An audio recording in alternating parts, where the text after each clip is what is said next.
Hi there, welcome to another chess24 Banter Blitz. It's approaching 11:30 AM UK time. The clocks did change this morning, so it was an extra hour in bed, an hour going back. Yes, that ritual was very great fun. I have to change the cooker each time. It's great fun finding the configuration to change the cooker. It's not easy sometimes to update all the clocks, but anyway, so 11:30 it is now approaching officially in the UK. It's 11:30 AM, and we're going to go to the before we go on to the challenges list, let's have a look at this discount code. So you get 15% off with the voucher code Kingscrusher if you go to chess24.com/premium, and you can get to play the likes of even Magnus Carlsen, the current world chess champion, and Super Brilliant at all time controls. Arguably, in my view, the strongest world champion when you can take account of all time controls, you know, from bullet chess to blitz to rapid to classical. So, and then you've got other amazing grandmasters to challenge as well, international masters, celebrities, and even buddies like me on Sunday. So here we go. So let's go to the challenge list, and let me know if audio and visual is okay. It should be. It seems okay. Yes, abolishing the daylight savings laws. Yes, interesting. Okay, so Blunder Panda, a strong challenge to start off with. I'm going to start with knight c3, tried and tested.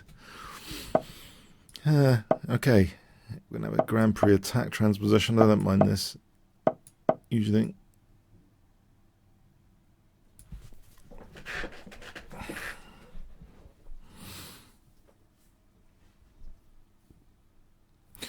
Hi Bogdan, hi Magnus is a Kasparov.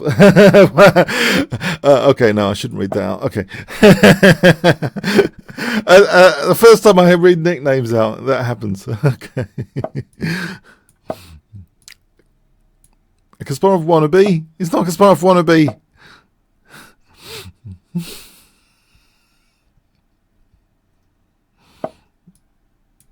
King h1, queen e1. f5, bishop g5, queen h4. I'm thinking of the stereotypical plans here.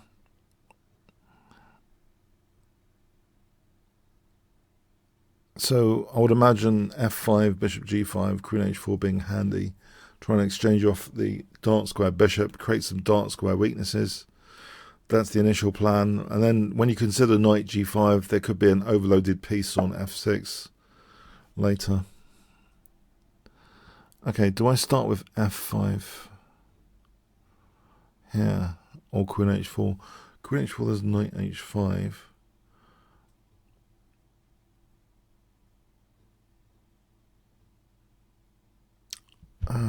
It's tricky actually. I don't want an h6 interfering with my plans. I wonder if he would persuade my queen to move away if I did play this. I suppose knight h5, I go back to f2. I'm just teasing. Okay, c2, you know, that might not be, you know, an amazing concern. If I just go for it, it's sort of wasting time taking on c2, I hope. I'm just going to play rook b1 and get on with things. Okay, that helps my attack a bit.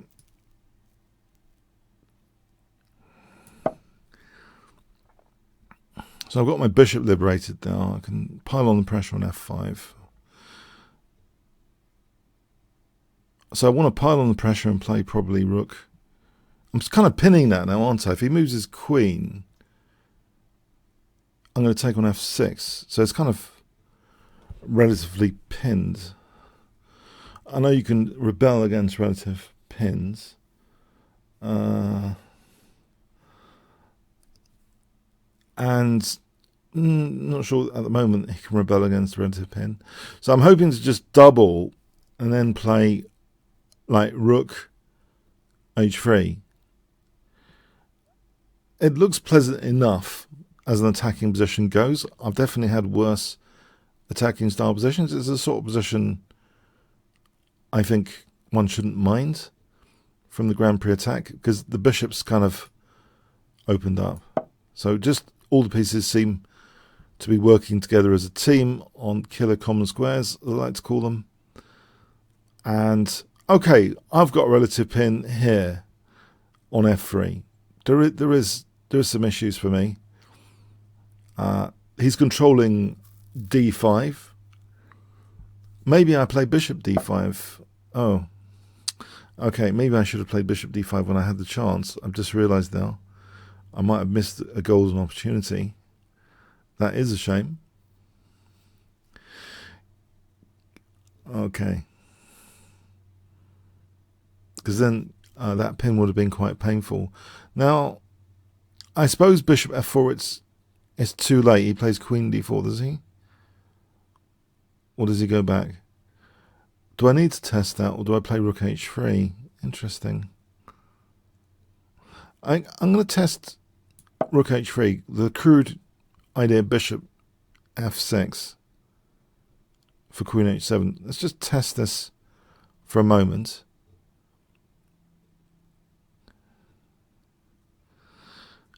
It's a shame. Yeah, he's broken that relative pin. It is a shame. And if I played e takes here, I get an absolute pin on my g2 pawn. Does that matter if I'm threatening f6? So e takes looks like a good candidate here. Okay, I'm hoping this is a good candidate. So I'm hoping f6 is now interesting. So if he plays h6, you know, maybe fg actually, hg, queen h5, fg, because that pawn is absolutely pinned.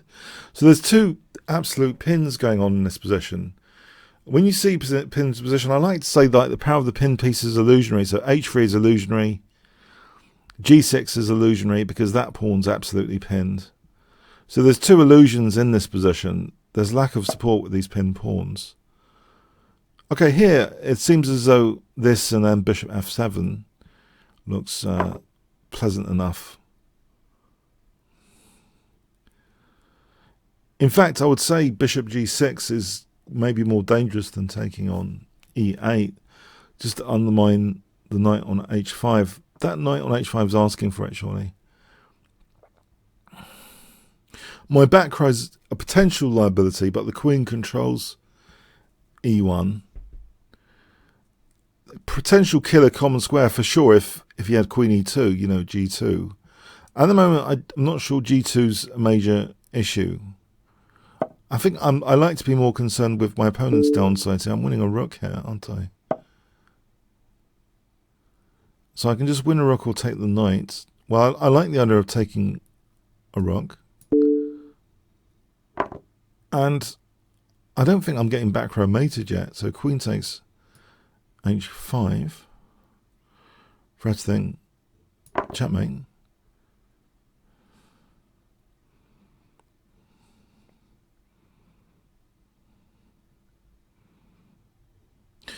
h6. Okay, thanks for the game, Blonder Panda. Yeah, I think that's kind of a dangerous system for Blitz Chess, that whole Grand Prix attack. Zevich, hi there. So, okay, so I'll play this knight c6, preparing to transpose into classical stuff, okay, like we have done. So knight f6. So this gambit is interesting. As far as I can tell, this is one of the better lines anyway.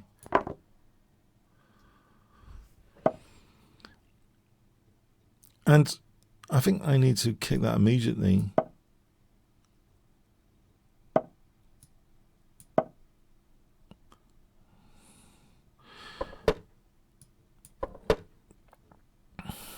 I think Nakamura promoted bishop d3. He had a win in one of the US championships with bishop d3. In fact, I heard him I think I heard him talk about it in a radio interview. Perpetual Chess, I think he mentioned about this. It was one of his seconds that came up with it, who he got friendly on, and became one of his major seconds. Not a titled player, just an ordinary player, but was very enthusiastic with finding innovations, and found bishop d3 for Nakamura, and it gained popularity after. It seems on the surface it's a blocking in move, and I think that's why it was kind of rejected on the surface. But it's one of those things that computers kind of revitalized as an idea, this bishop d3. So yeah, it was from Nakamura's engine assistant guy. I think he even named him. It's not a secret, but I've forgotten his name. At the moment, it seems... Oh, the bishop's hanging. There's a weakness of the last move. This often decides blitz games in general.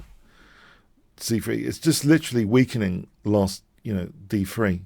Weakness of the last move blunders. They occur so much more than you could possibly imagine. In fact, there's two parallel stories here about both tactics and strategy, I think, which are worth mentioning. I was reading my Hooper and Wild, as you do, the Oxford Companion to Chess this morning, because I'm interested in studying strategy more. And in Hooper and Wild, it was saying there's a common misconception about strategy being deep-laid plans, when in fact masters generally, apparently, they review the new opportunities after every single move. There isn't some deep-laid plan.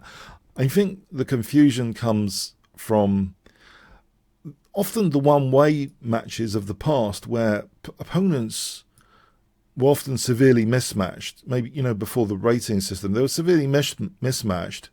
And so maybe the strong player did have a kind of plan. They didn't have to adjust that much. But I think it created this confusion. And it's interesting that parallel in software engineering, there used to be this idea of the waterfall model where all the requirements were laid out in advance and there wasn't any adjustment. And now it's more about tiny little stories instead. So it's interesting how the feedback mechanisms in both domains have changed quite a bit in recent years. Things are more agile generally, both in chess and I think computers. Oh, 97, knight f5. Okay, so this is annoying. This f5. Can I? If I played f5, I want to disrupt this queen. I don't think there's too much tactical danger if I play f5. I think this agilistic kind of mentality just gets more and more. The smaller things generally have beautiful little properties in both domains. So the smaller your plan, the more closely linked to the exact position details in chess. I mean, and we know from computers like Stockfish, you do one step wrong and you're blown apart. Sometimes. I mean, people have stopped playing computers generally, but I think the smaller things are, the more you can get instant feedback if you're on the right course. I think it's like those little robots that are self-adjusting. I think the basic principle is you do a little step, you get feedback, and then you adjust. And I think it's like that both in chess and IT. This process of being agile. Okay, so all right. So here, okay, I have lost the pawn, but I think he's caused me to do that. Yeah. So bishop f6 here. I think bishop f6 is still a good position. I hope I'm not getting mated on. G7 for sure. I've got two things protecting G7.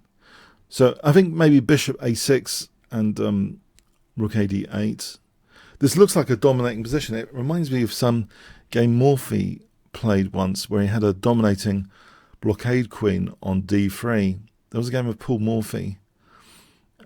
So where he had such a queen, it was quite impressive. I think there were tactics like queen a6, trying to hold on via a6, f1 or something. In that game, I've forgotten who it was against. But this Paul Morphy game strikes me as it's reminiscent, this position. So bishop a6, rook a d8. It looks like nice central control. Also, the rooks are kind of disconnected here. So, I think as long as they're disconnected, this is pleasant. I think bishop A6 looks like a reasonably good idea. And, maybe rook A8, rook D5. And then, I can try and distract the knight if queen G4, H5, if knight takes, queen takes. I've got this killer common square, if only removal of the guard tactic.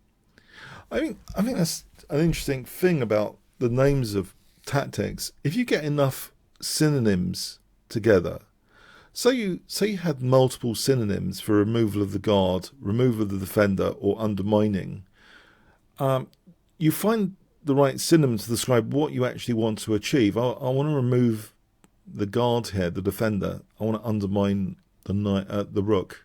So anyway, you find the most appealing synonym to gain access to the tactical instrument that you want to use. So I want to remove that guard. So then I'm looking out for maybe removal of the guard tactics, like H5 later, rook D8, rook D5, H5, H4. Just remove that guard. Okay. Here, knight G5, if the pawn moves queen takes G3. There's also knight F7 though. I think H4, there's knight F7, so it ends up... Alright, okay. Okay, so that's interesting. Is there an attack going on? Am I being attacked? Alright, I'm going to play this for E3. Yeah, I think basically the more synonyms you have, because one of them which I find was interference. I prefer really to think about my interference tactics as disconnection tactics, because we're in the age of the internet. I think it's more trendy to think about it as a disconnection tactic when you use interference. Okay, am I going to be in tactical trouble soon? If I play queen takes D2, am I asking for it? There's bishop C1. It's getting some coordination. E3 looks sort of interesting. Yeah.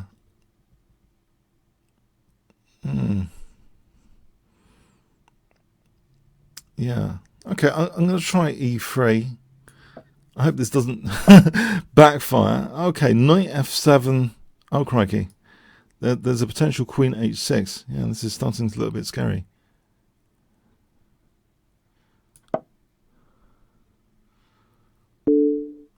Okay. That pawn's pinned, though, isn't it? Alright, thanks for the game so much. Okay, interesting. So, dangerous ride. So I like to call it some people use disconnection to cause an artificial lag. Yes. A G on time. That's funny, prom night. Yeah. I guess if you start calling it disconnection tactic, it can literally align to any internet related tactics. But usually a disconnection tactic is fatal to yourself if you get disconnected. It's something which maybe the opponent wants to disconnect your internet and they use the disconnection tactic. They somehow... No, but I'm thinking it's an interesting, on the chessboard, when you're interfering with point A to point B, you're often sticking a piece or pawn directly in the middle for a disconnection. Directly in the middle. Or sometimes you're interfering along the line anyway, or the diagonal, yeah. By the way, I have fantastic news for you guys if you're into Netflix. Super duper duper. I was watching it last night. I watched the first 3 episodes, and I have to say I was mightily impressed. The Netflix Queen's Gambit. If you haven't seen it yet, it's available now. Long awaited. I have been waiting for it a long time. And it is brilliant. I really loved it.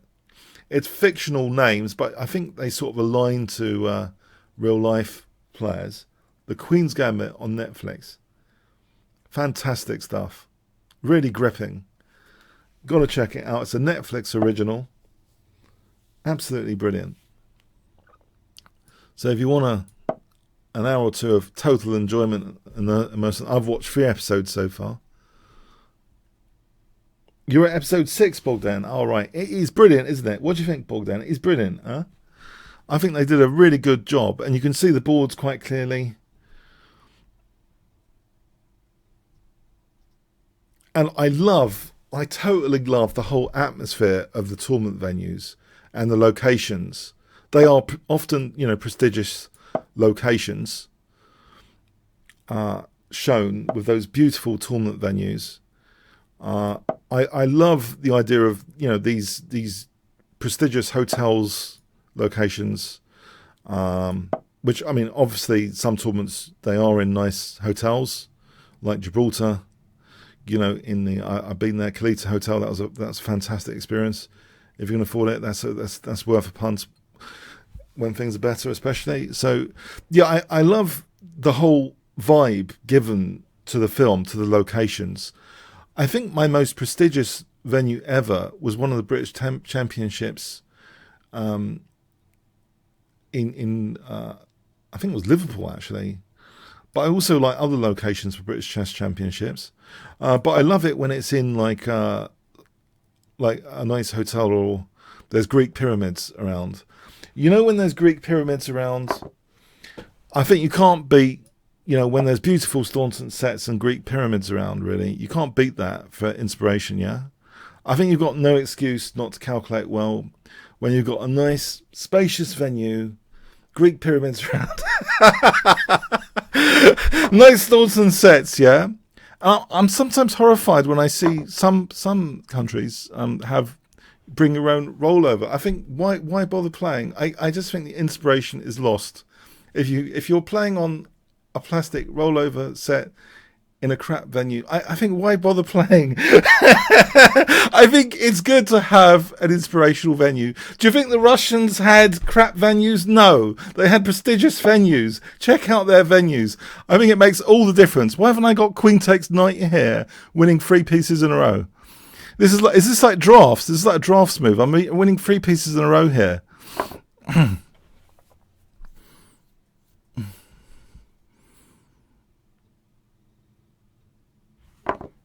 Are we playing drafts here?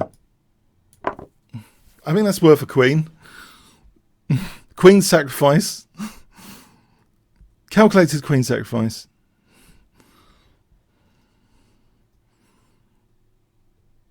Nice Staunton set. Nice spacing. Refreshments around.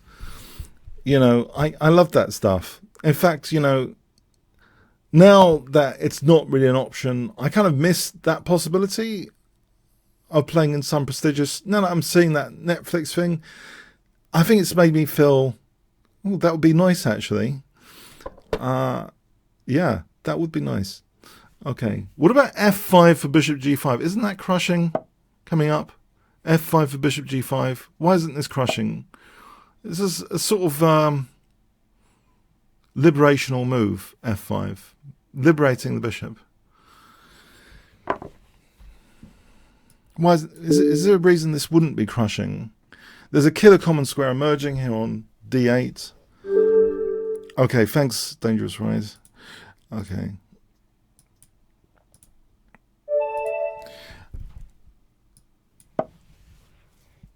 So, Hacksnack, you watched the first 3 episodes last night. You read the book in 1984. The chess is the best I've seen in film. It is fantastic. I just love what he's really portrayed. But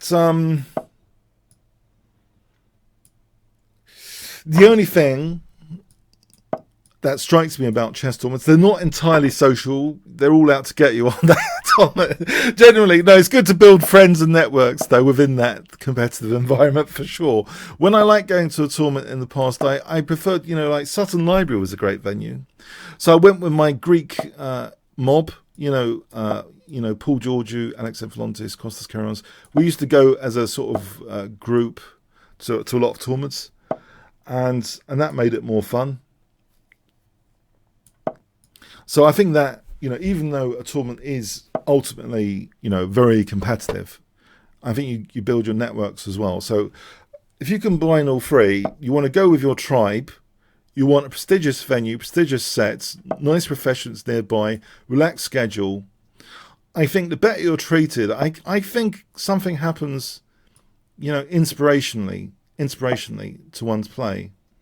I think some of my better tournaments, yeah, Bournemouth, Eastbourne.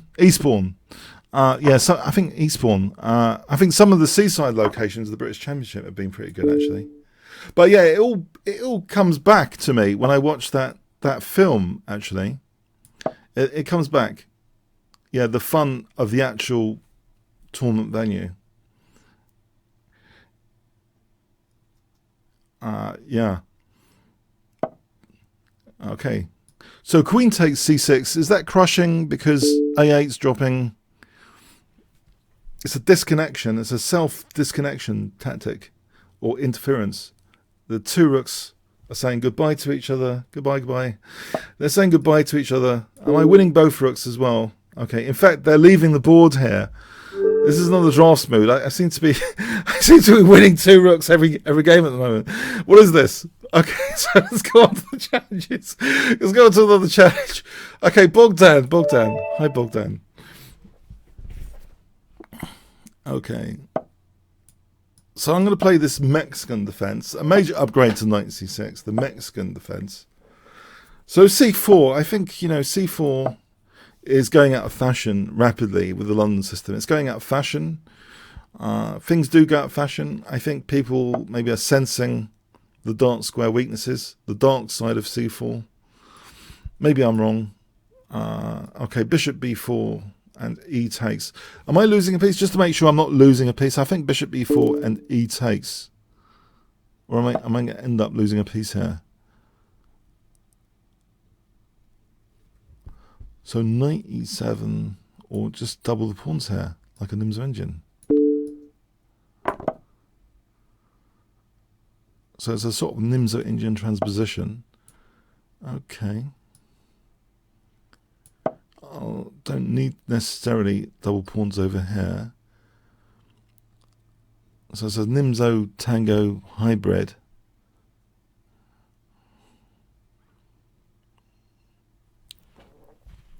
I think I did notice a trend in recent years. People annoyingly playing knight f3. It was the rise of the London system where c4 became a non-trendy move. It seems to me statistically, not as trendy as before. All this London system stuff. So e5 and d6. This looks like I've got some of the perks of a Nimzo engine. I've got a juicy blockade square. Okay, dropping c7 is not desirable. I think queen b6. And if ex makes my rook, that's fine. What's the weakness if it's not exploitable? a2. It needs to be exploitable. I think you need a differential, basically. On any weakness, there needs to be a differential. It can be a theoretical minus, but without the plus that you have in terms of piece activity, there's no difference. It's like there's -2, but there's 0 on your end. If you've got piece pressure and the opponent's got a weakness, then that -2, with your +2, you've created a differential of 4. You've moved a weakness in a theoretical sense from being a theoretical weakness to an exploitable one. But he's not giving me this piece activity on a plate. So bishop d7, maybe f5. Maybe f5 is nice.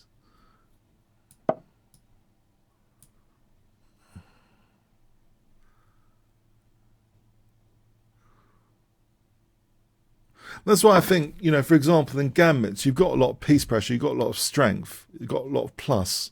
And these small weaknesses, sometimes they make even a pawn move. They get hammered because you've got all this plus energy, plus.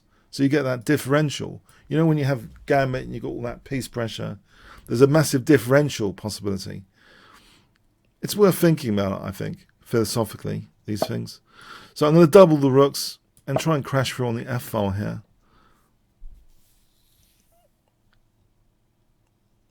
This looks like a position I can build on the F file in some comfort and peace.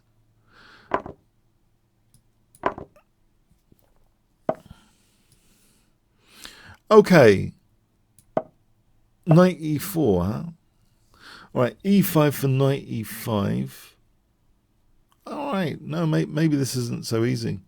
You know, maybe the A file is where the action is. I'm gonna retreat this bishop. I maybe switch everything to the A file. I can imagine if rook A3 does knight B1, if rook A4, okay, let's put this guy back. Imagine the blockading knight on E4. Okay, I think everything on the A file. Rook A4, rook F8, rook F8, that sort of stuff. The poor little A2 pawn. As she said last night, some people gave her backward pawns. I mean, they deserve to be crushed. I mean, if you give a backward pawn, you know, that you deserve to be wiped off the board, yeah? Just kidding. I'm just kidding around, It was nice to hear that positional comment, yeah, as well. Okay, so G5. So F4 is that a serious concern? You know, maybe. Maybe. Am I worried? I should be. Maybe I should be. Okay, some problems are being set here about F4. Yeah. Okay, I'm going to tease this rook A3 blockade for a moment. Pressure on C3. Just to wait for a moment. Okay, so knight here for a moment. Is there a knight E3 possibility? Okay, and if I double now...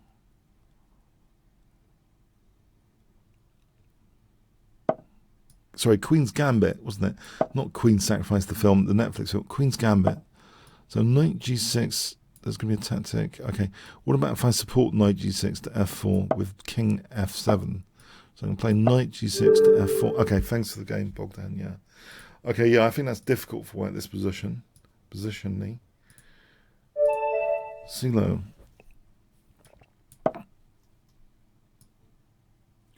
Okay.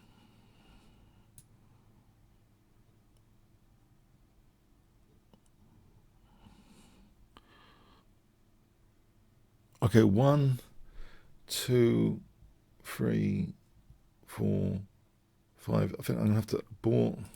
All right, let's go on to the next game. Oops.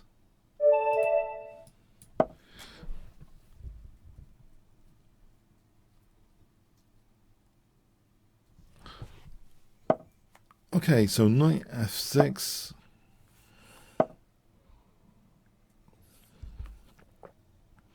I suppose a quiet Vienna. Especially given I've covered a recent game of Jobava, not Jobova. Jobava. I had a spelling mistake to start off with. Jobava. And he played a quiet Kings and against a Sicilian, a game I featured recently. And yeah, I think if it's okay for him, this kind of start... Okay. But that was against Sicilian, yeah, with 92. And that was a totally different opening. But anyway, the general thing is it's a sort of kingside advance like this. I've got to watch out for the dark square blockade possibilities. You know, when you play F5, you're asking for a dark square blockade like H6, knight H7, a dark square blockade. Can you imagine the bishops being traded off? It'd be a nightmare, potentially. So, yeah, you've got to be careful about that sort of stuff. I think here, I hope I can get away with this. This diagonal, I don't think it's, I hope it's not a major diagonal. I reviewed actually briefly the Immortal game today, so played by Adolf Anderson, not Ulf Anderson, Adolf Anderson. I know that's not a very popular name nowadays. Sorry. But yeah, I'm a bit wary about saying his first name nowadays. But anyway, I was looking at the Immortal game and yeah, I was looking at some variations with Stockfish NN on the Immortal game. So it has been used in Blade Runner, the Immortal game, by the way. And so I was looking at some variations, as you do occasionally. And yeah, I think there is still some magic to it in actually revisiting it. I know everyone knows it, but I think there's sometimes some magic to revisiting the Immortal game. And there was a blunder at some point. Black could have equalised by being materialistic at the right time. It's that Black was materialistic at the wrong time, and the bishop was a bit of a dummy on G1 when White lost both rooks. So yeah, it's interesting. I was sort of reviewing that, and it's fascinating, that romantic era of chess. But I'm wary about in sort of doing videos about the romantic era. Some of the stuff, is not very scalable. If you're really sort of saying to beginners, this King's Gambit stuff, it's not scalable really. They're just going to be wiped, wiped away sometimes if they play the King's Gambit. It's not a solid opening. So should one be presenting examples which generally it demonstrates some things, but you really wouldn't want to always play the King's Gambit, I think. Although in a practical sense, a lot of people do with great results at the faster time controls, it is a really dangerous weapon of choice. It is easy to underestimate the latent power of the King's Gambit at faster time controls. Is it just because some people might be aware of more systems against the King's Gambit? Why do you think? Why do you think it is the King's Gambit is not tried by more amateurs, especially at faster time controls? Is there really something wrong with it at the faster time controls? Actually, I do have a rather large playlist for the King's Gambit, and I think one of the reasons that actually experienced quite a lot of popularity, that playlist, I think one of the big things going generally for the King's Gambit playlist, people are on the lookout for it because it's something you could impose onto the opponent just because it's the second move. All these other gambits, there's the probability of actually reaching them is hugely lower than the King's Gambit. You might fancy playing a Benko's Gambit, but what are your chances nowadays of playing the Benko's Gambit? Especially since C4 is on the downhill, as people play the London system, your chances of playing the Banco Gambit are diminishing by the day right now. Yeah. So if you want to play a Gambit and experience the power of a Gambit, the King's Gambit is, because it's on the second move, it's, I like that. It's not just a romantic era thing. I think Esserman mentioned it, but he didn't mention this convenience of actually reaching it. Why the Smith-Morra isn't given the same prestige as the King's Gambit. I just think it's a matter of convenience actually reaching it on the board. To reach the Smith-Morra Gambit requires them to play the Sicilian defence and to accept it. And there are various popular ways of declining the Smith-Morra, like that knight f6 thing. So yeah, your chances of playing the Smith-Morra Gambit are, probability-wise, probably much lower than playing the King's Gambit. So essentially, what I'm saying is, let's put this all together. So this idea of the differential of positions, the exploitable weaknesses, if you want to play a Gambit to experience real power of pieces, let's say you want to experience real positive energy of pieces, what Gambit are you going to choose? If you wanted to choose a Gambit for fun, so I think it has to be the King's Gambit. It's going to be the most convenient to get to most frequently. You're going to get a lot of practice in the King's Gambit. Okay, so Rook G4.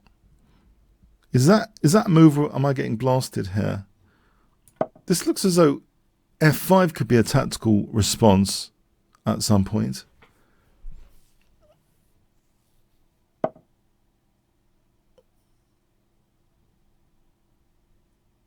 Yeah, these technical refutations, but I'm talking about fast time controls. Yeah, fast time controls, just for beginners to use to get the feel of the power of the pieces.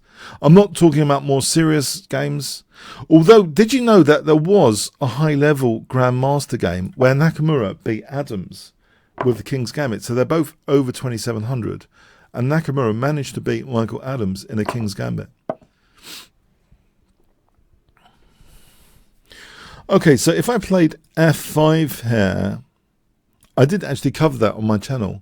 It gave some extra credibility to the King's Gambit. I think Aronian had a little bit of banter about the King's Gambit. They're saying there's so many good things black can do against it, which gives it an upside. You're just confused about what you do about the King's Gambit. There's just so many different options for black to choose. But as a way of getting a default Gambit where you can experience the power of the pieces, I think it is interesting. And also, you've got the role model, Paul Morphy. He's very, very instructive, of course. So it's not those major, romantic era players that if you want to use their opening weaponry, you do experience the power of the pieces. So it's interesting. I think I've beaten a few GMs at Blitz with the King's Game. At Blitz, I think anything goes, basically.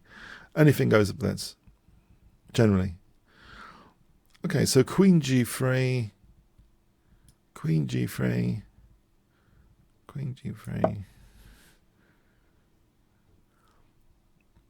I think E6 for Knight F7 coming up. Or Knight F6 for Queen G8. So I suppose, okay, so E6, just for simplification here, is the boring thing to do. Should I be boring? Or Knight D6 is more interesting. I think Knight D6 is more interesting for E6 and Knight F7 trying to win the Queen. It's more interesting.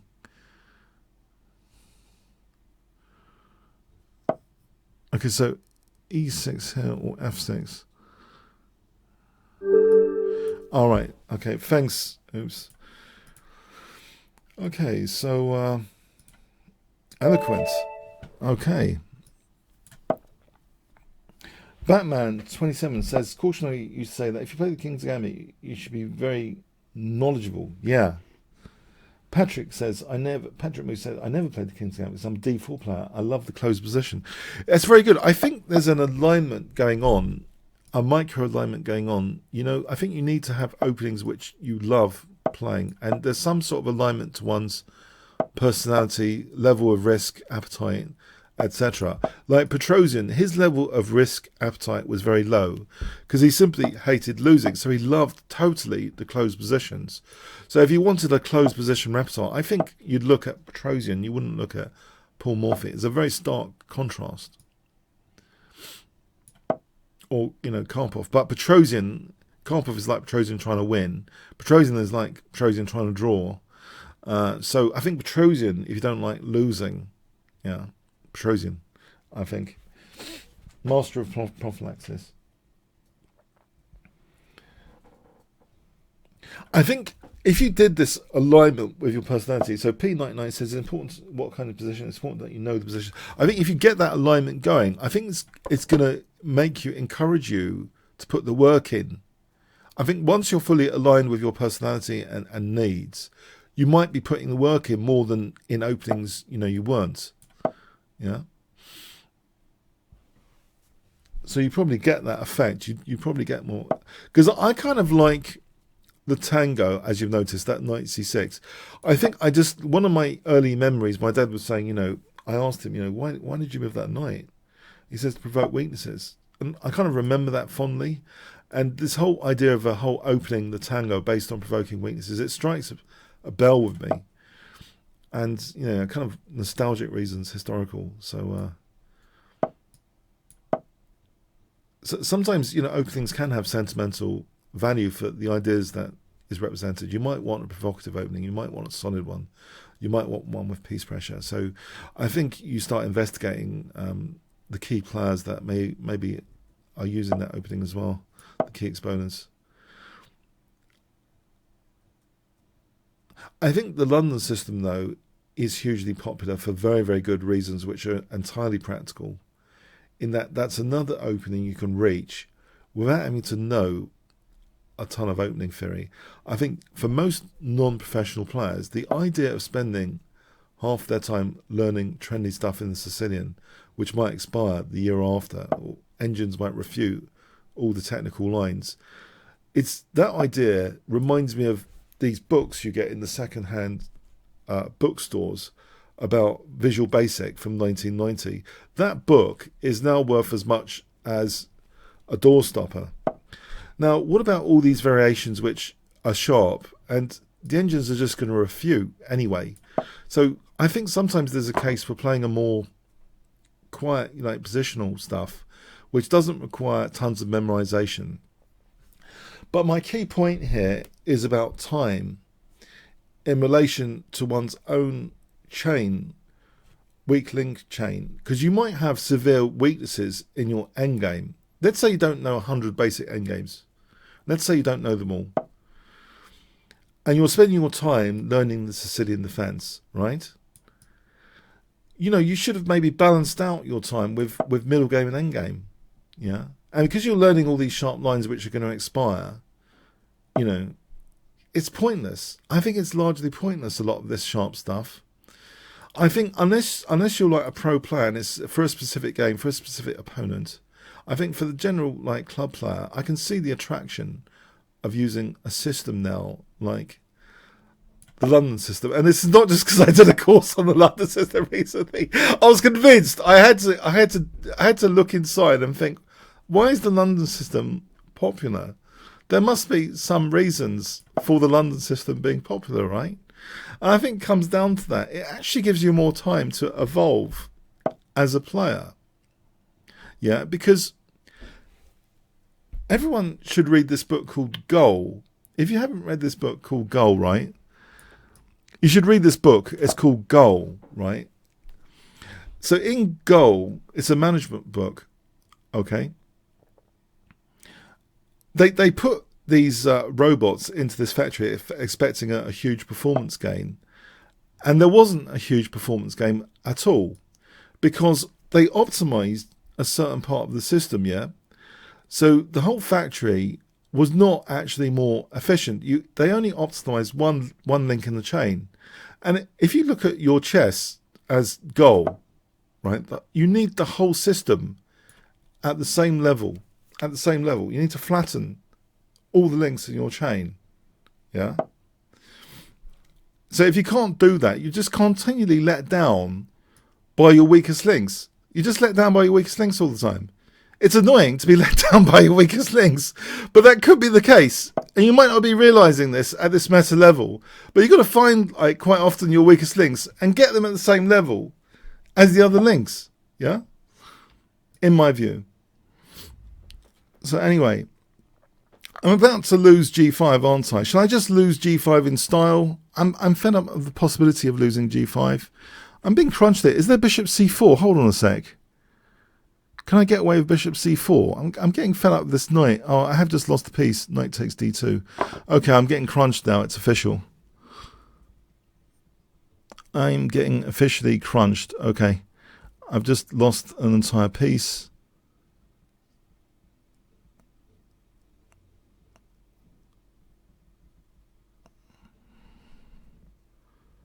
I'm going to try and keep the bishop at bay. Yeah, I think I'm busted now. I'm busted. I'm going to try and keep this bishop locked in. And I have to just try and win on time, I'm afraid. This is a totally lost position now. Not only am I losing g5, I've just volunteered a whole piece for nothing. Unless I can somehow do something with this pin.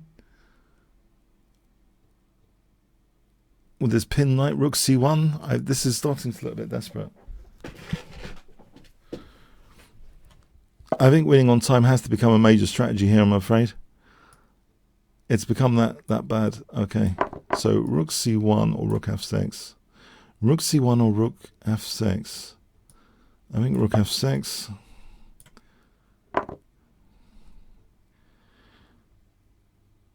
So rook c1, knight f4.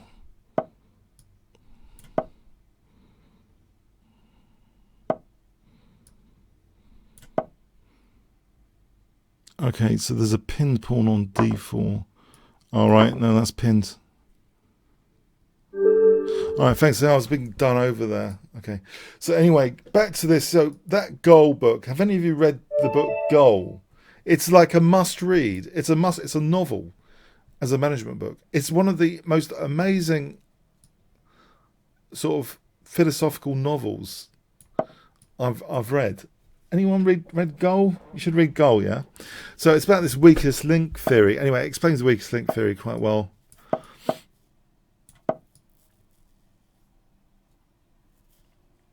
So the system as a whole, our chess understanding as a whole, let down by the weakest links. But then you factor in expiry. You know, technical opening theory is a double loss. the opening theory might not even be relevant the year after. And in that year, you could have learnt all these endgames. You could have learnt all these pawn structures. You could have learnt all these other skills. So it could actually be a double loss. What do you think about that? So, okay, so knight h2 and then f3.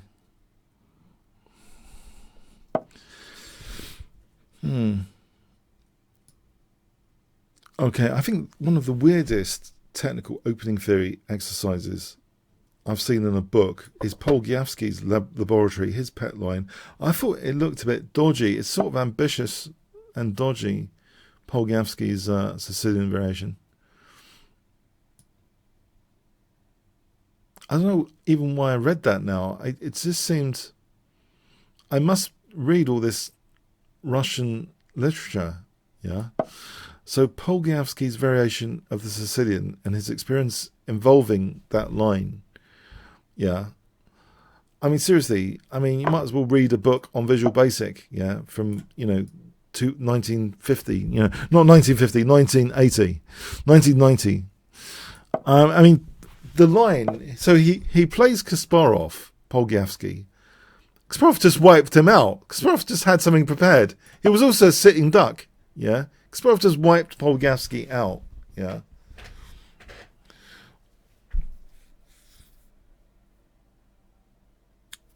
Because I think also, you know, when you've got someone like Kasparov, they're going to put the work in to break your specific pet lines anyway. They're going to, you know, you're a sitting duck, I think. If you've got these pet lines you've been researching, I think you're a sitting duck.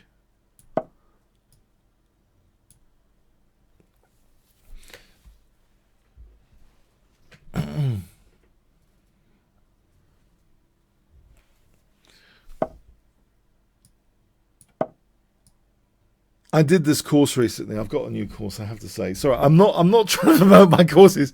My courses reflect my own laziness as a player, right? I've got a new course, Kingscrusher TV / chess tactics. I don't know if you want to check that out. But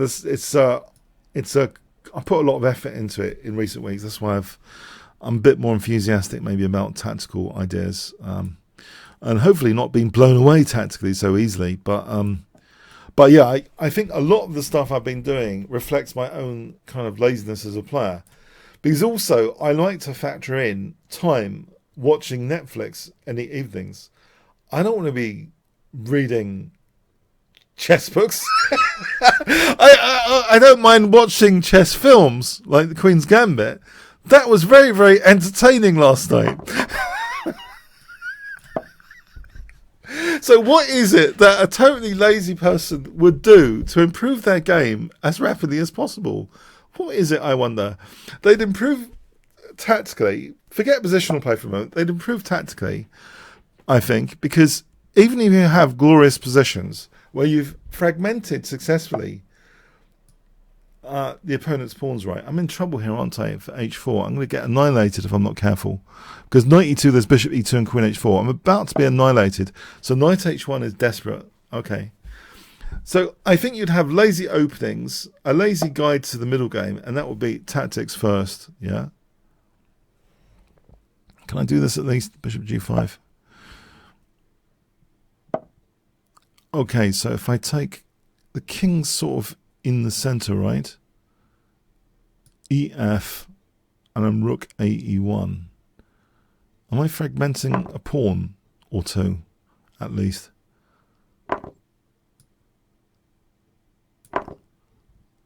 Well, there's queen takes d4 check here.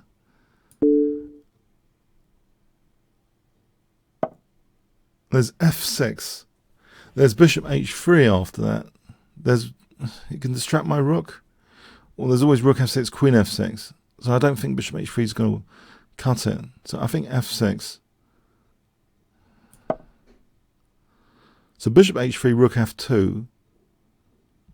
So any rook f6, there's queen f6. Not rook f6 because of queen g2. The knight needs to re-centralize for sure. I know that knight's not happy.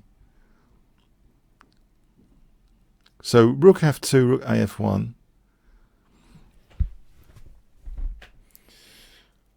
Okay, so rook f2, rook a f1, queen f4. I should be able to consolidate from what seemed to be a perilous position with h4 just a moment ago. Okay, this is still perilous looking. Okay, knight f2 hits that bishop though. Maybe knight e4. I jump to e4. He's got bishop f5. There's king h2 there. There's queen g3. So maybe h3.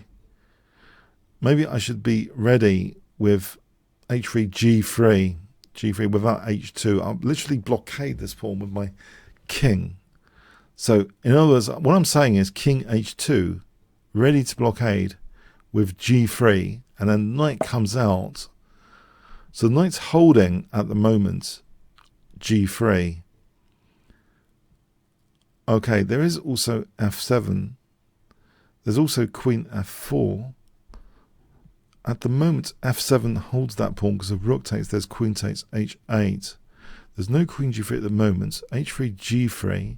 So maybe f7 is the most annoying. Although there's rook h7. Is that actually even worth it? Okay, I'm down on the clock here.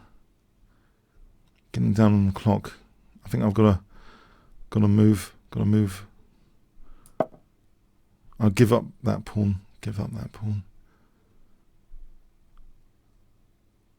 At least, okay.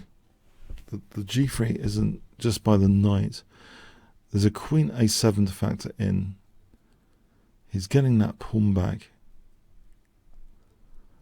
I have an answer in terms of g3. Do I have rook af1, knight f2, knight e4? If I double rooks, knight f2 to e4 is more effective. So what am I saying here? Okay, so g3, keep things closed. Oh, queen d2 is annoying. And there's queen f2. Okay, I can double the rooks still.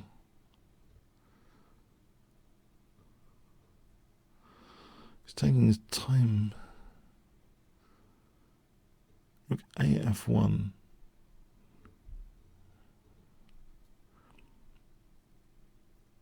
Queen f4. g4. So queen f4 and g4. That could be a solution here.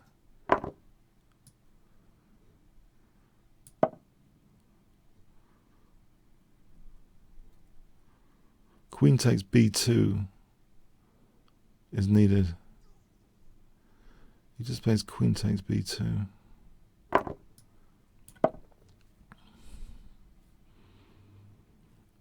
Okay. Try and organize knight g3, knight e4.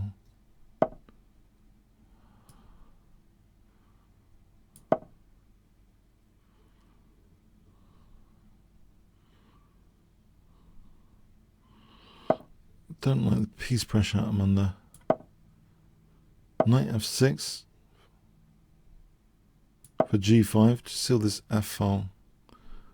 g5, queen g3.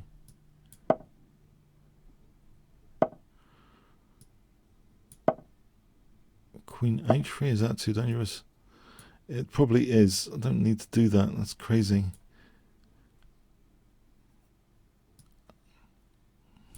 Simplify.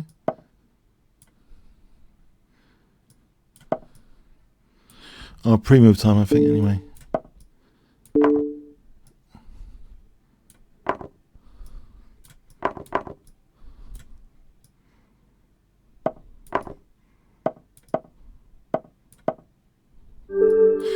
Alright. No, I didn't like that. Oh, I didn't really like that at all, no. Well played, in other words. Well played. I didn't like that. Yeah, well played. Oh, that was unfortunate. Oh, that was just not very pleasant. Oh, God. Okay, anyway, Oza. Okay.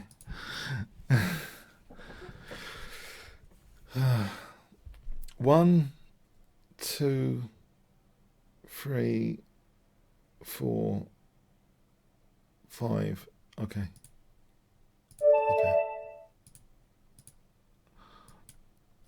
Okay, I was fried by Friedel last week. Not last night, last week.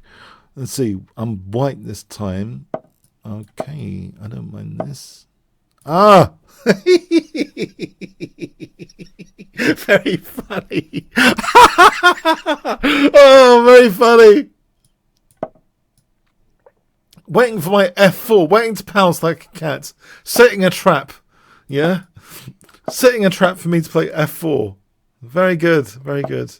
Yeah, very funny. What about, there's a gaping hole on D5 here. Gaping hole on D5, surely. Yeah?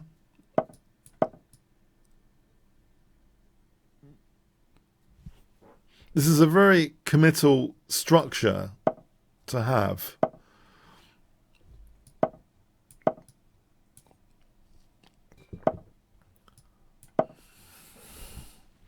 Mind you, I'm committing as well now.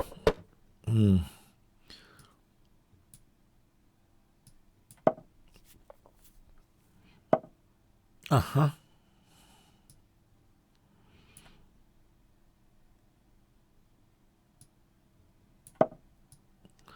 If the light square bishops come off, my e4 is better, isn't it?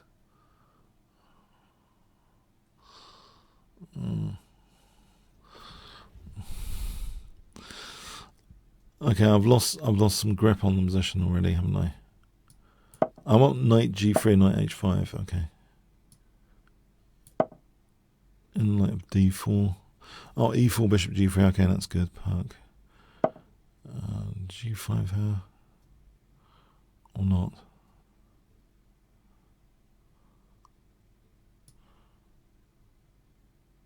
Oh, this isn't very, very clever of me.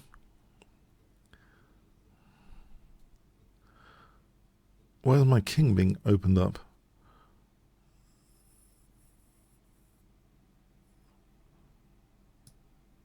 E4, bishop g3. This is bleak. I think this is bleak. If I have to do this nonsense.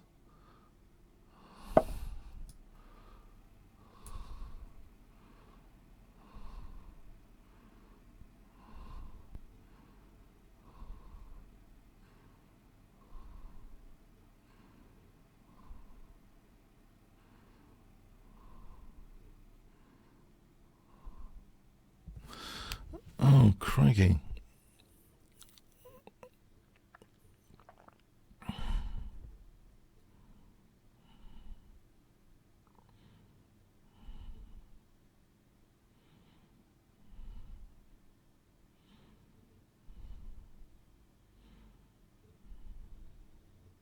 I'm getting stuffed like a turkey.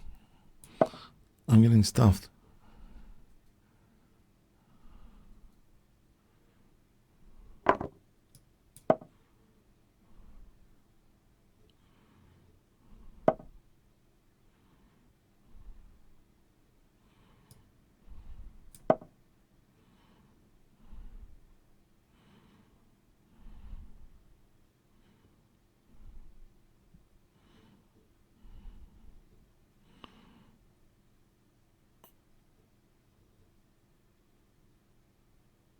Whoa.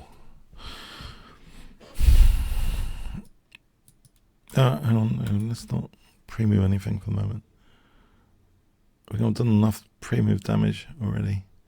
At least if I'm pinned, I might be playing d-takes without losing the entire position now.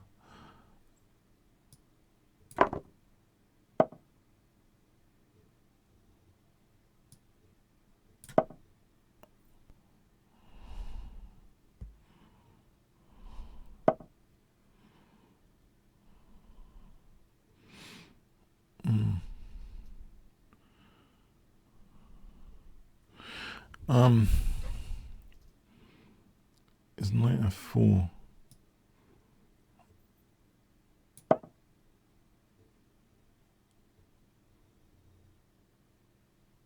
to e6 or d5? Does it let me crawl back a bit? I hope.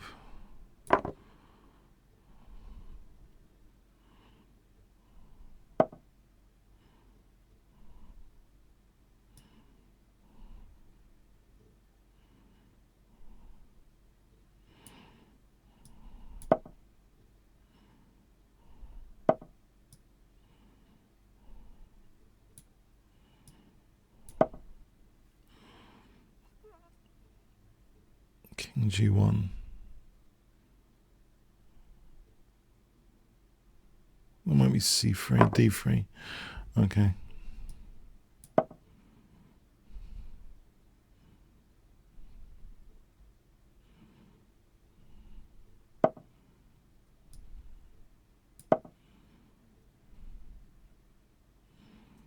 Knight C1 to D3.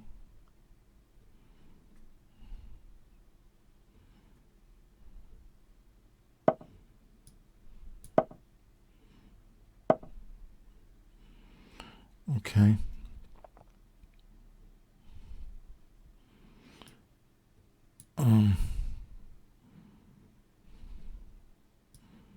No, I want to keep the tension a bit. Maybe a knight on F4. So rook F1, knight F4.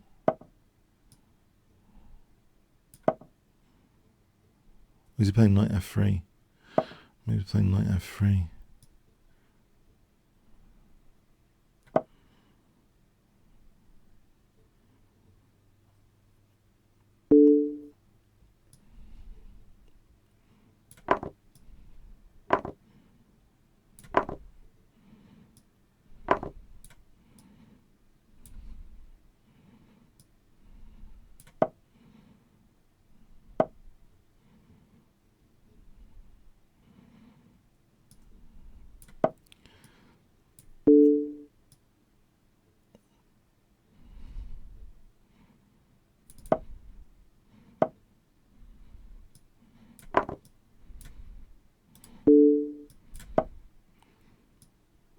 Oh my God, I've been absolutely pulverized.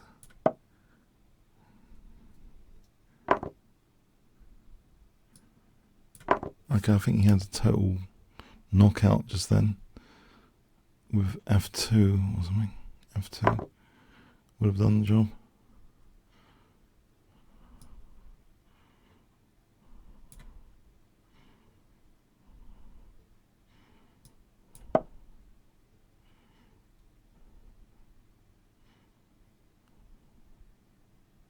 Queen B6.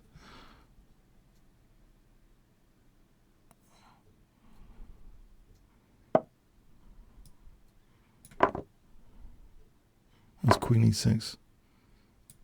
Queen G8.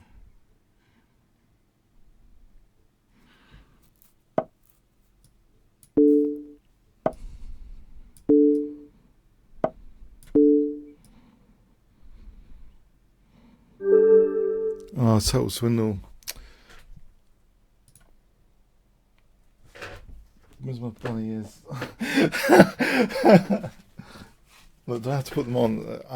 I was a bunny. Bunny. That was me. I was a bunny.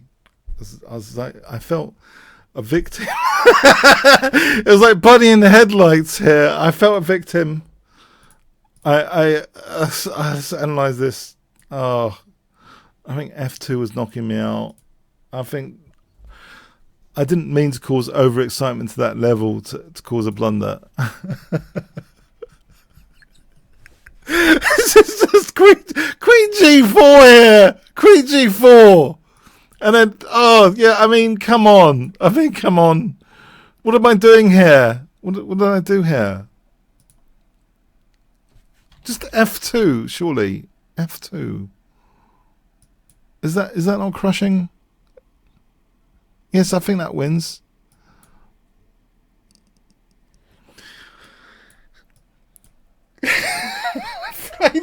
I'm sorry. I'm terrible. I feel terrible. In a way, I do. I have a mixture of emotions. No, I have a mixture of emotions right now. I'm horrified at what happened. I'm sort of... Oh. Oh.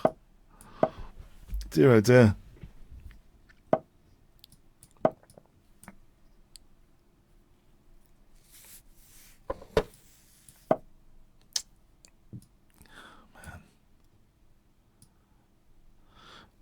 I've had that myself recently.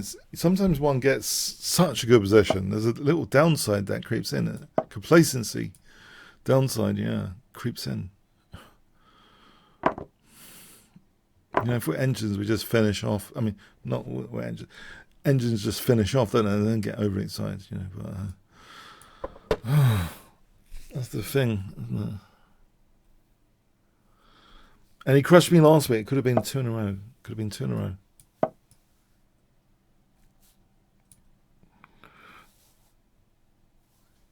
I think it's a little bit of complacency that's crept in, and that's happened to me quite a bit as well.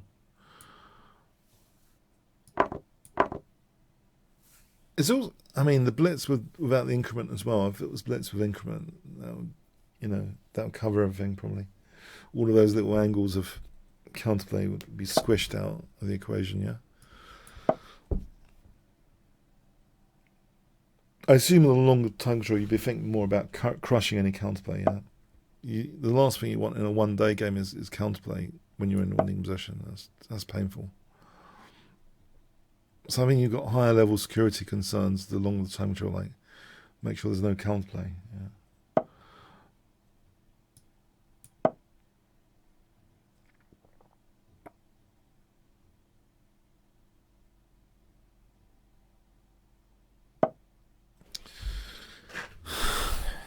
Let's double the pawns here. Queen h4.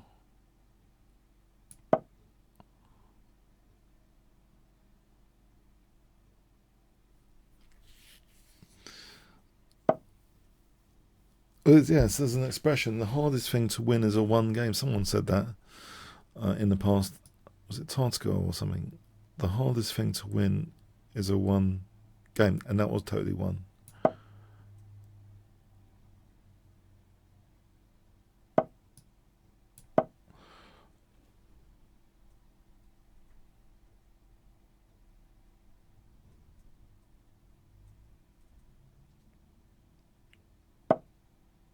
I think there's f4 coming up.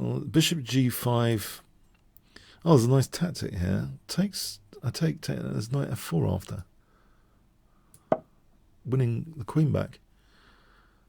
So bishop g5, queen g5, knight g5, rook e1. Rook takes, king g2, knight f4. A little set of forcing moves there. Quite easy to calculate. Alright, that changes the picture now.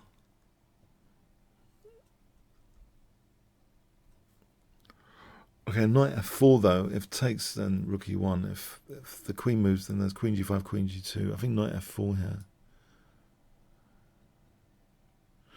Alright, let's check. Hang on, let's check.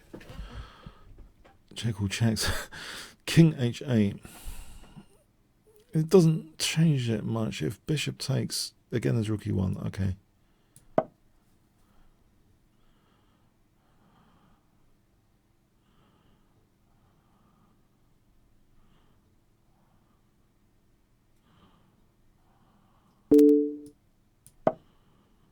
So the threat is queen g5, queen g2.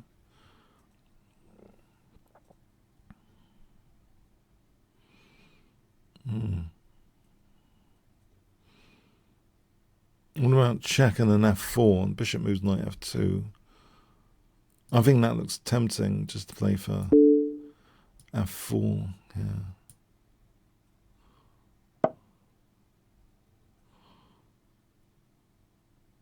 Uh-huh.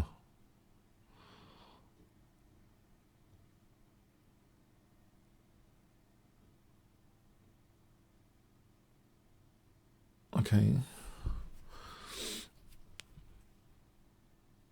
f4 for knight g5 at least. Okay, a pair of rooks come on. I'm threatening queen h3, knight f3. So knight g5. Actually, rook e7 instead of recapturing queen h3, knight f3.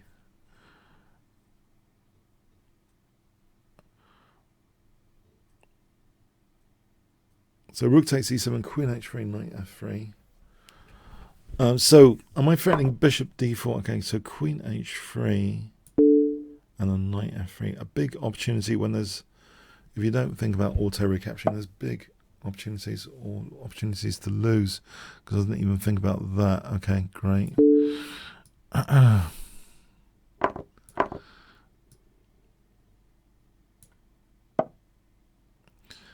take it here.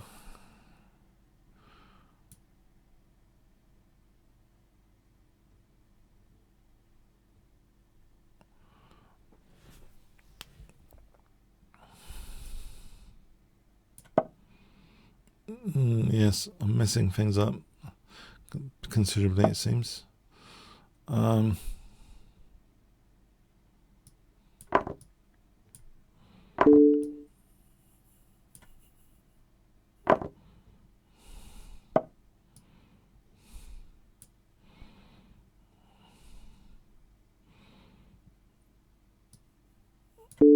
Okay, I've got the form pawn.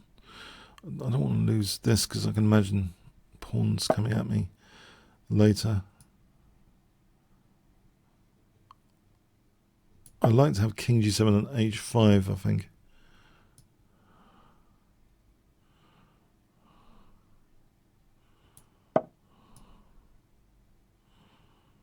Or h5 here.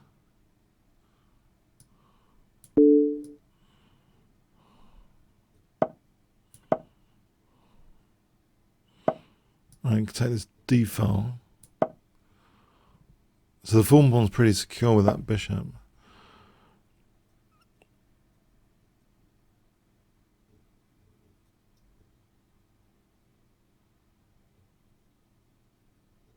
Alright, c7 is held, so what about rook d4 for rook e4, rook e2?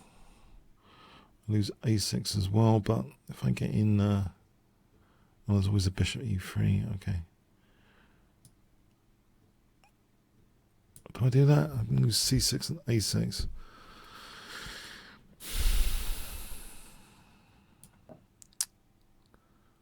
It's tempting rook d4, and I'm getting short on time now as well.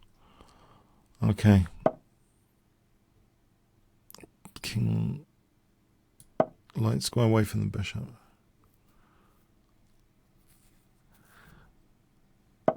Alright, finally here, I think rook d2.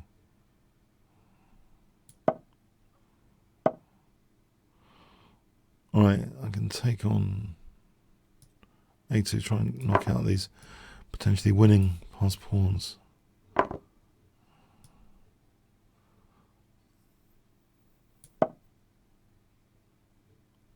Is ahead on the clock.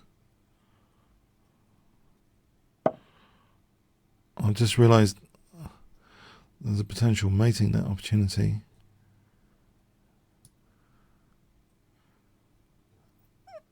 With rook a1, rook h1.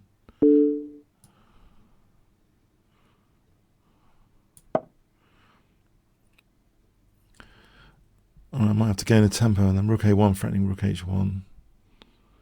So rook c5, bishop d6 for rook a1, rook h1. He's always got e5 though. I don't like unblockading. It's got e5. If I stop the unblockade for a moment.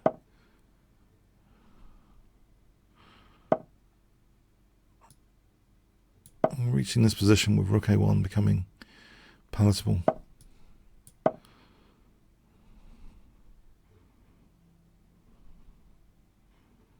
Oh, there's almost rook e5 for bishop d4. Thankfully, there isn't. All right, yeah, okay. Otherwise, I've just blundered the rook. You can imagine a different situation where I'm blundering the rook to attack it. Yeah, putting everything on dark squares. But yeah, this is difficult to stop rook h1. Okay.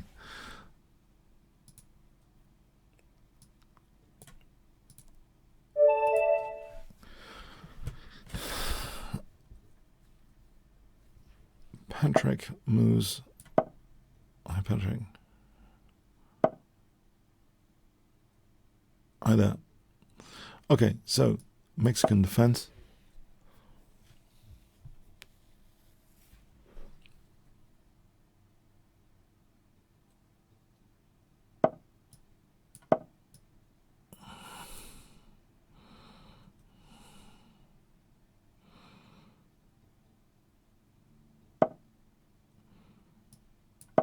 Okay, a sort of Nimzo Indian hybrid.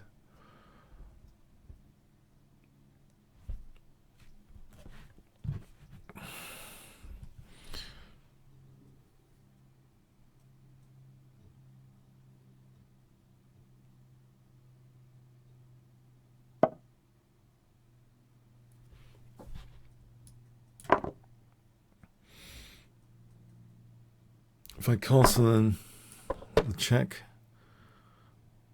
or the check and 94 or 94.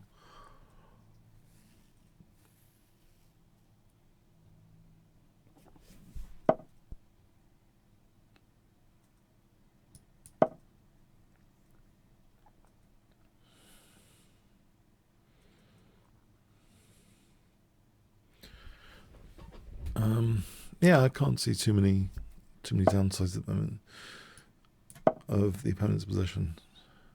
So I assume no combination. Well, apart from knight g4 though, that's sort of tempting, knight g4. Okay, so knight e4 though here, given that c5 has been played. Queen f6, bishop g4.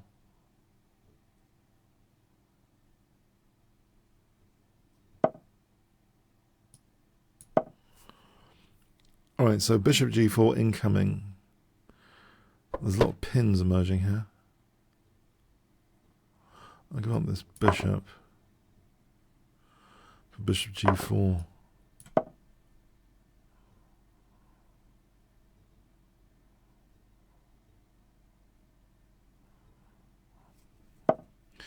Alright, try and provoke some weaknesses. g4, I should hopefully welcome g4. Bishop e2, or maybe just double the rooks.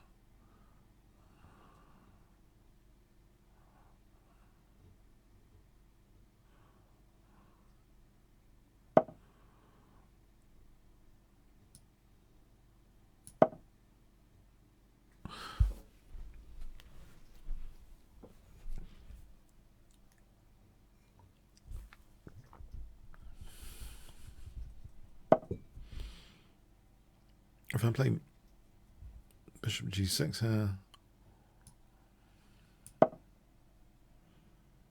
keep more tension in the position and exchanging off.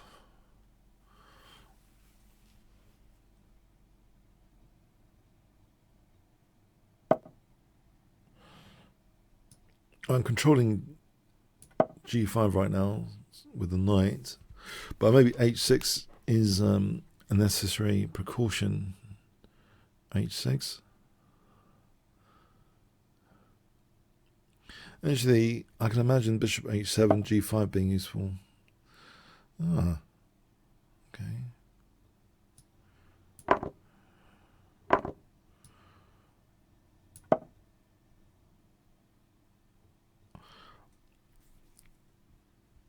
Knight g3 creeps in a little bit. Knight g3 doesn't really do anything. Rook e1.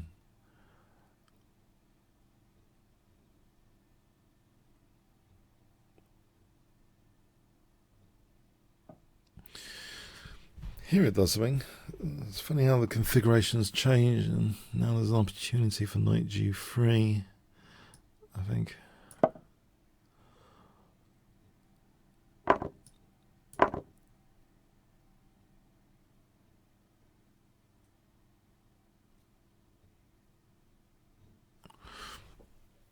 Queen d2, it still seems I'm not got anything crushing yet. Although knight d4 here seems tempting. If I play knight d4,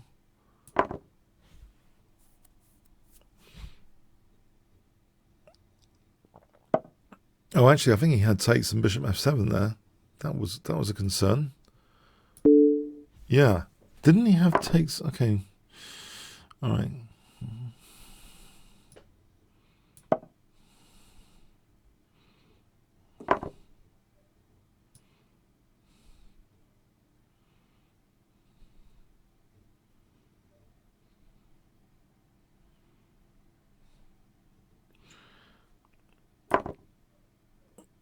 If rook e1 take, it's pinned. It's pinned.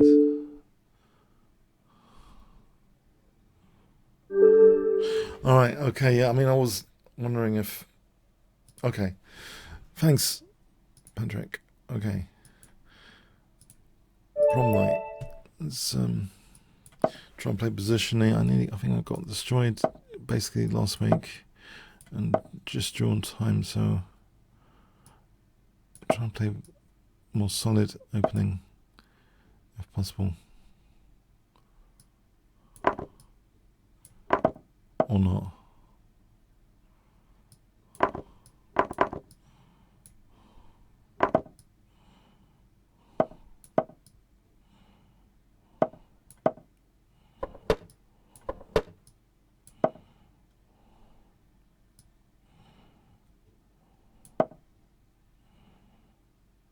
It rings a bell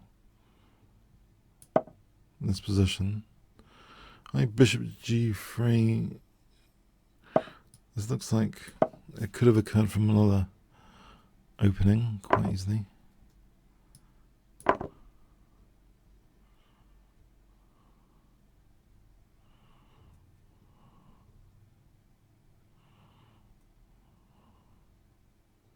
I've got some dynamic stuff going on. Rook b1, rook b5. Rook g5 if queen g6. That would be picking up a piece. Rook b1, rook b5 looks like a dynamic possibility here. Getting a tempo. Don't think he's got rook e2 just yet. Rook b5 doesn't fail tactically, does it? Alright, d5 looks... oh, there's rook h6. d5, rook h6. So rook b5 is actually more important now to consider. Stop rook h6, an imminent existential threat. Okay, so rook b5, yeah, okay.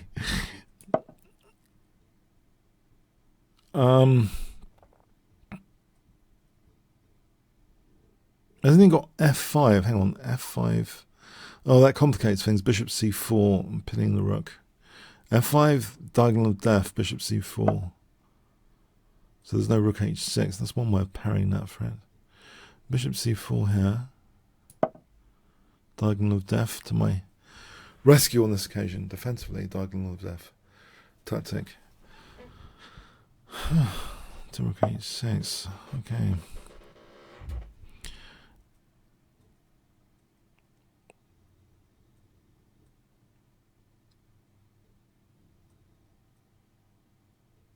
Can I just get both rooks off with rook e1? Or is that not the case?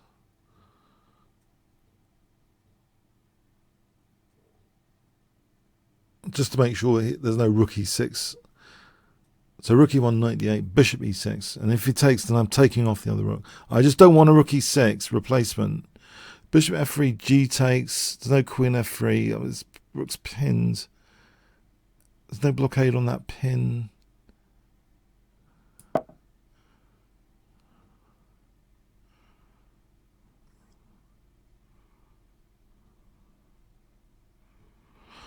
So I don't want a replacement for that rook. If I win that rook, I don't want it replaced with rook h6 coming up again as an issue.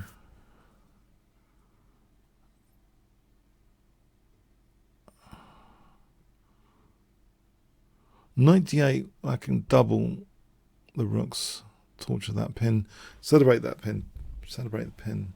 Knight d8, rook b e5, that would be a weakness of the last rook, rook b e5. The queen's hanging.